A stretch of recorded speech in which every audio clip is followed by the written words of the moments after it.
Hi எல்லாருக்கும் வணக்கம். நான் உங்கள் மதி. இன்றைக்கி கொஞ்சம் பூ கட்டுற வேலை வந்து நிறையவே இருந்தது.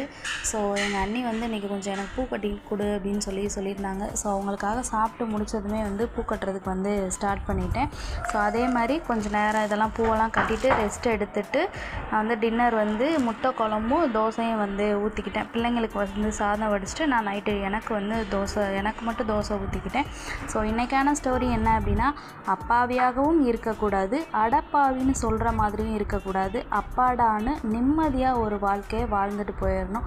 ஸோ என்னோடய வீடியோ பிடிச்சிருந்துச்சுன்னா லைக் அண்ட் சப்ஸ்கிரைப் பண்ணிவிடுங்க. தம்பியோட வாய்ஸை கேட்டு நல்லா இருக்கான்னு கமெண்டில் சொல்லுங்கள். ஹாய் சொல்லு. சோறு முட்டை எப்படி இருக்கு? சூப்பராக இருக்கடியே. சரி தங்கம். சுபாவுக்கா? சரி இருந்தா கொடுத்துட்டா போச்சு. கொடுப்போமா சுபாவுக்கு?